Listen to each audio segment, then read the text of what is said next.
So Jason, what are you doing? So right, we've had a bit of Jamie, how these go together, we've had a look at the spec. There's a bracket on each side, so these just slot onto one another. If I can undo that.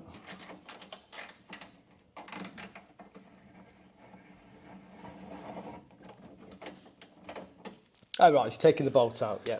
Yeah, so that's how it bolts together, that's where it gets its stability from. So we're taking these out here now. I've already took the bottom one out because they're, from what you said, stackable. Yeah. But you said that they're just literally plug and play. So we haven't got all these, I was asking you about all these cables, how we're connecting this one to that one to that one. Yeah. So what we're going to do, me and Lucas are going to take the brains, or like the inverter, off, and Matt's going to get you a nice picture of how this all goes together. So if you give us a minute. So just before we do that then, let's just quickly show in here, so it's a push release. You ready? Yeah, push release door. So this is literally, sorry to walk across frame. Yeah, you're okay. What we're talking about, we should show you this. So the batteries are going to stack together. That's the battery cable going into the inverter. That's done for you, nothing to worry about there. You've got a DC isolator switch here, and then you've got two MPP trackers, your MC4 connections for your two solar PV strings on this inverter. These four here, yeah, that's where I'm assuming they're like that, male and female. You've got male and female. If you look, it'll be labelled up. So these are your MC4 connectors that are on the inverter. So this inverter will come with the opposite ends of these. Yeah, just like what, and they'll be the same brand. Same brand. So just like what we've got on like the C-type connectors, you've got to plug in a socket. Absolutely, yeah. So and if you look there, whether the camera will pick this up or not, I don't know. But if you look, it will say PV1, PV2. PV1 plus, PV2 plus, PV1 minus, PV2 minus. That's it. So on grid. What does on-grid mean, Matt? So basically, this is your AC connection from your consumer unit, wherever you're coming from. Yeah, that's protected with bi-directional because the electricity is feeding this to operate or charge the battery, whatever. But also, when this box of tricks says, right, okay, batteries are all going to export to the grid, it's going to be on that one. And I'm assuming on this kit, we'll get all the connectors for all this. Absolutely. And then backup. Yeah, okay. Backup of what? What does that mean, backup? So if you've got a power loss. Power cut, yeah. Yeah, power cut. Then if you've got power in the batteries, then that terminal will be live. I believe that terminal will be live all the time anyway. Yeah. But it will stay live in the event of power loss. So when I say power loss, it's dark, so I'm not generating. Yeah. It's 5 o'clock, November or midnight in July, we've had an electrical we've had a power loss coming into our property. So I could use that then to supply an external socket. Now, excuse my ignorance. If my batteries are fully charged, it'd make no difference anyway. Or am I being stupid? No, that's a really, really good question. Why do I want another socket? This is a really good question. Because my batteries are fully charged, it's a nice sunny day, or my batteries are fully charged and it's not a nice sunny day and you've charged it on a really cheap tariff. What do I need this for? That's a really good question. Right, that is an absolutely brilliant question. So that module there is normally labelled up, most inverters are labelled up as EPS, emergency power supply.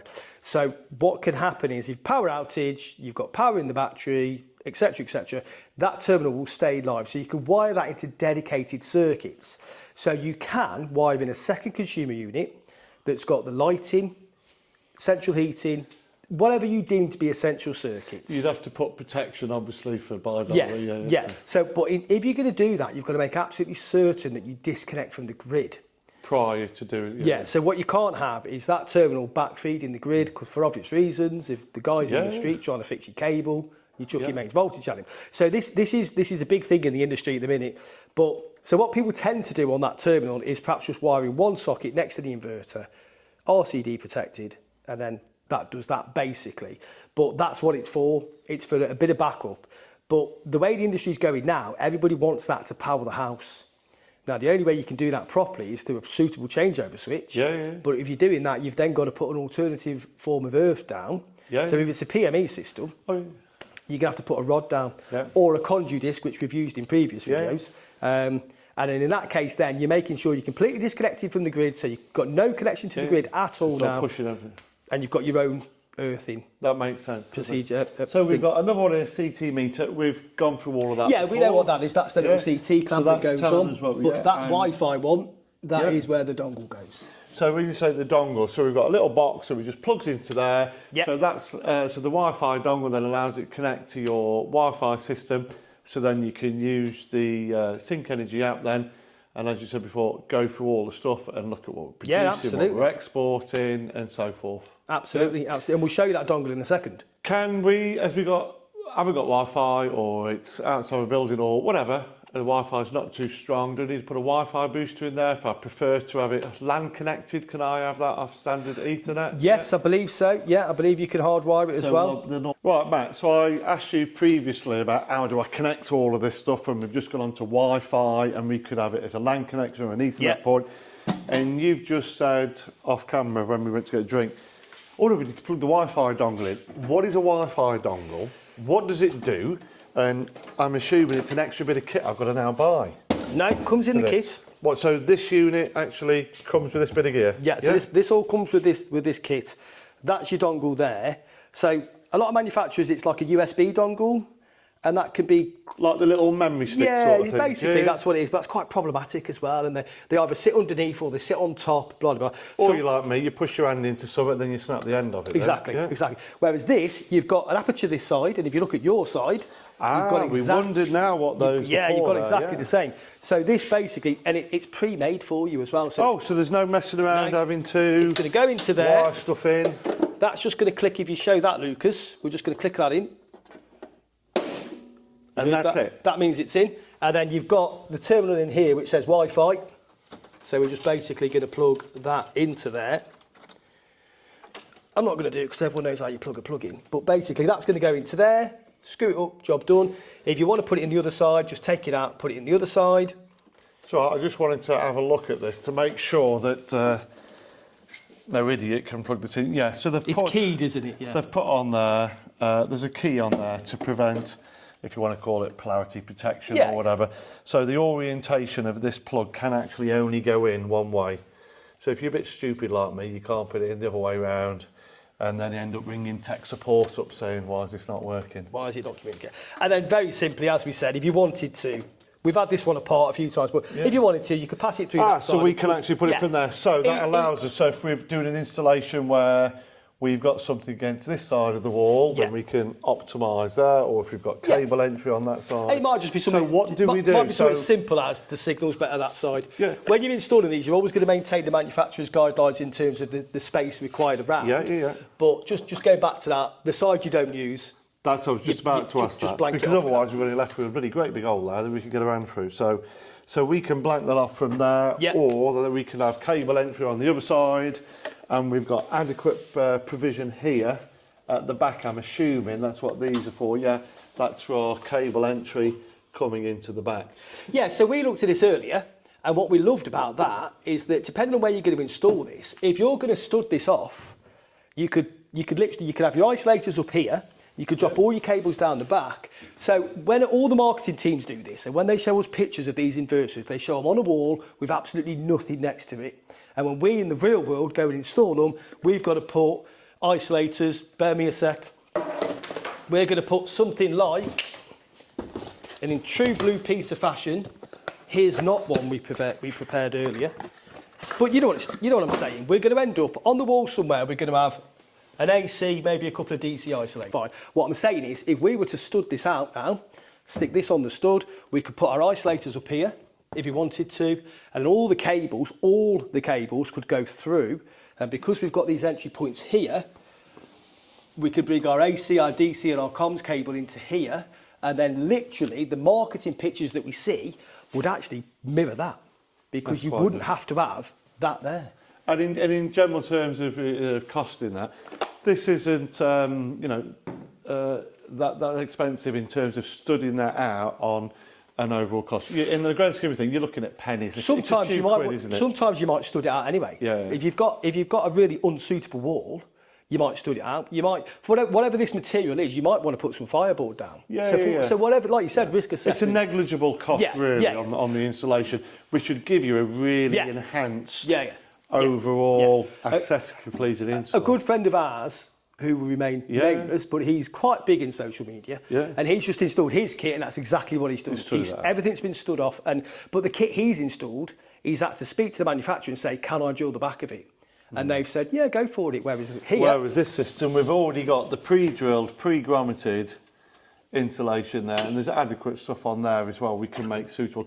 And I see we've got additional earthing points on there as well, should you need any as well. Yeah, so normally with most manufacturers, they will stipulate that you need to put a separate earth in. But like a crossband. Just back to the main, so it can go into your, you could take it back to your isolator or what have you. But if this earth fails, then there's a secondary, if you like, supplementary earthing system in there. Doing what we do on a daily basis, why wouldn't you do that? It's not going to cause you any harm doing it, is it? So. Right, Jace, you have just come to talk about the panel access there. Yeah, I just leant on there and I saw same sort of design like this where we've got push to open.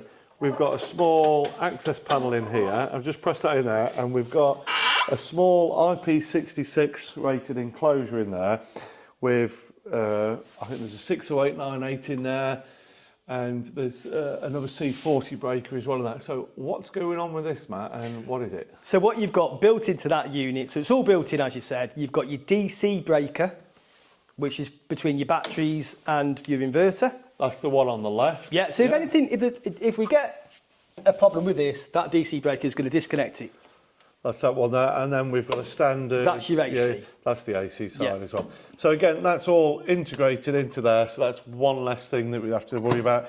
And again, it's nice to see that I haven't got to carry my screwdriver, getting screws out, scratching it, and you know what it's like, you undo the screw, you end up dropping it on the floor. As well, if these are outside, it's always gravel, isn't it? Of course it is. Or a little French drain and it's gone. French drain, it's all completely gone.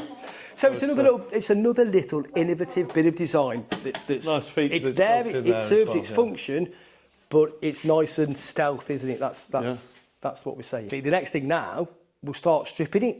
So do I need to get my tool bag? What do you want me to get? I brought a tool bag in. Now you've removed the screws from the side. Yeah. We just need to make sure that it's safe to take apart. RE turned off. And then we'll take it apart. And obviously there's nothing connected. We haven't got any strings or solder on this roof. So it's literally... So are you sure we don't need any tools, screwdrivers or out on that? No. If this was in the real world and you'd got your DC strings connected and you've got your AC connected, obviously you'd need to take that out. That would be disconnected. Yeah, but for this instance here, we're literally going to grab this here and grab this here. We're going to lift this off. And so that's got to then detach this inverter system from the battery. Absolutely. Yeah? Yep. So we're not expecting any like arcs and sparks flying across like what you see. If you look at the indicators on the front of each battery, there's absolutely nothing there. Indicators? What indicators, Matt? You're on about these green lights that were on before? Yeah. So that's because I've just turned them off here. Absolutely. Yeah.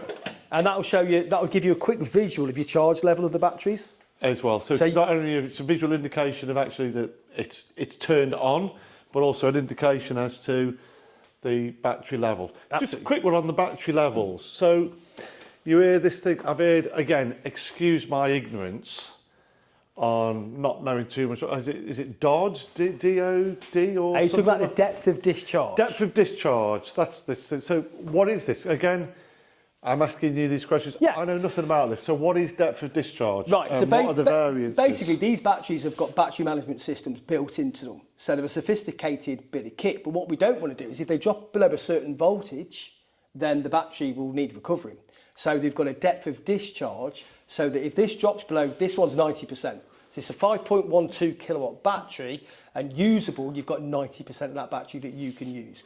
The BMS then retains the rest of that to make sure that it can regulate and make sure that the battery doesn't go too low, basically. If the battery goes too low, then the only way you can recover it is to get a DC charge into it, etc., etc. So it's a safety parameter. It's to make sure that this never gets into a situation where it can't be recharged. And that's actually built into the system? Absolutely, it's all built in there, yeah. So it's like a safeguarding system that's built in there, so I don't have to buy any additional kit. I don't have to like start putting battery chargers externally from that to protect all of that? No.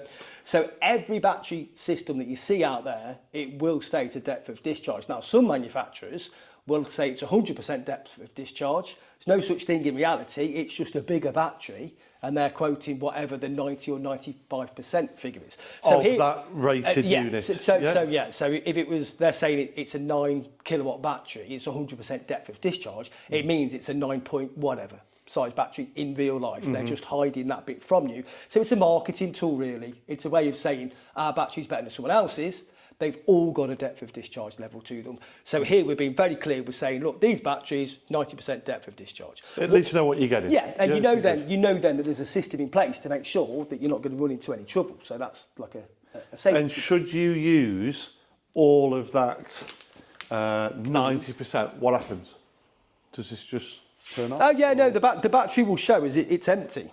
It won't be because it's kept that 10% back. 10%. Yeah. But in terms of it won't doesn't discharge. deteriorate. I don't need to call an engineer out or anything like that. So it holds that bit in, stops pushing anything out. That's it. Yeah, it's safe. Yeah. It just stops discharging. It'll just wait until whatever power's available to charge it, whether that's coming from your AC or the sun starts shining the next day. That's good. Nothing connected, like you said. We're just going to lift this off now. Paddle into there and lift off 1, 2, 3. Lift. And that's it. Let's bob him out the way so we can see the battery. Good idea. So if we just bob him there. So before we move on any further, we're going to show you the template and we're going to show you the bracket. So this is the thing that you were on about mounting him to. This is how we're going to secure it to the wall. So with the inverter removed in this instance, but what you'd normally have done is built your batteries up. Then you're going to pop your template on top of your batteries, and then you've got your mounting points then quite clearly shown for this bit of kit, which, as you can see, all the holes line up. And so once you've marked and bobbed your holes in, you're going to take your template away, and then with the fixing points that you've put in, you're going to mount this bracket to the wall, which we'll show in a sec. So you'll obviously put the template on, drill your holes. Yep. Put whatever fixings are required for whatever substrate. Yeah, and then you're going to screw this to the wall, and then when you lift your inverter on, it will mate. So it sits on, if you have a look at this bit on the side here, Lucas, you can see there's an angle bracket there. That's it. And if we take you over to the inverter, we can show you, if we just try and swing this round a little bit, and you can see you've got some decent entry points there, haven't you? So when it comes to mate together, this is on your wall, you're lifting your inverter onto it, and then once it's nice and secure, and then because you've used the template, this will plug into the top of the batteries over there, and then that's that bit done. So we're tethered back to the wall, and it's nice and safe, and it's not going to go anywhere. So the inverter's on or off, depending on which way around we're doing it. We're doing it the opposite way. Yeah. So, and literally, that is it. Yeah, so this is what we're talking about now. So this is why there's no external wiring required between the inverter and the batteries, because it's all done on this. So you can see you've got your mounting pins. So these are the locating pins. They're the locators. Quite handy, so you're not messing around trying to line things up. So I'm assuming, which we will have a look at in a minute, the inverter that sits on here has got the female receptacle for this unit here. So it's just an interlock. And then if Lucas can just get this camera at sort of this eye level here, you will see that these locating pins here are physically higher. Yeah, so it makes sure that it locates. The female and male socket point. So like on a press tool effectively, your locating pins sit higher than the receptacle to give you a good alignment. And we can see here the mounting bracket, so it's literally slot on, and those screws that we removed, just one on each side, and that's it. That's it. Just to reiterate that point, we're just going to lift this off now. We've taken the bolts out. So. And it is literally the same as the inverter process. If I can get me good arm in, that's it. Look at that. That battery is now off. I mean, that was quite a very easy To be honest with you, Matt, I thought you were taking the mickey with me before when you done the tool screws. So each unit is replicated. So if I wanted to stack these up so many high, yeah, I think if we look at, I think so. You can go up to, in one stack, you can go up to 4 batteries. 1, 2, so 3, I could 4. install 4 of these. Yeah, so 4 batteries give you 20.5 kilowatts in one stack with the inverter on the top. It's just all intelligent like that. You know, if I've got 1 battery, 2 batteries, 3 batteries, 4 batteries, and so forth. Absolutely. And then, quite simply now, we've got the base, so we're just going to lift the back. Oh, so there's a base on here There's a base here, so we'll come to that in a minute. If we just take that battery off the base, and again, well, we can put it there, we can put it there. And so, the very first part of the installation you're going to do is to put this base down. We did it earlier, you did it earlier, and levelled it all up. So, if we can quickly show that you've got your adjustable feet. So depending on what the surface is like that you're going into, you can make sure that everything's nice and level. And then once it's level, you just pop it into place. And again, you've got locating pins there as well, should you need them. Yeah, so battery on, battery on, battery on, screw them together, put your bracket on, slide your inverter on. All the interconnection between the batteries and the inverter is all done for you. You've just got to fetch in your solar cables, your AC cables and your comms cable.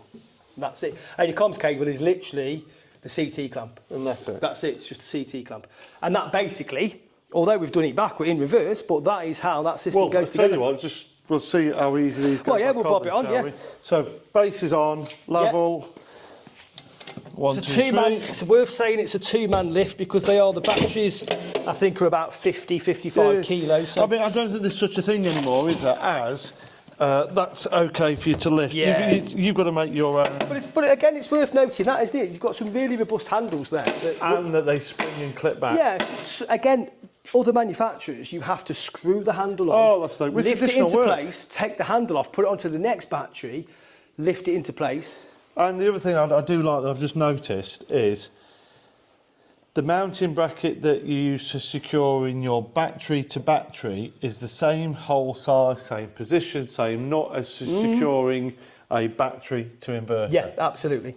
So, and I'm not just saying this, I think they really have thought about this long and hard if we swap to make sides, it as easy as possible for the installer. Absolutely. In terms of assembling. Are we ready, Matt? Yeah. 1, 2, 3. At the end of the day, it's all going to come down to how easy this is to install. And if you can take this out of the box and within 20 minutes, half an hour, 45 minutes, there's no reason at all why in the space of half an hour you can't unbox that and get that on the wall. Well, that's it done. And it looks good. That's it done. And all you looks good. I think it's, realistically, I think this is going to take you longer to unopen out the box. Yeah, of course it is, yeah.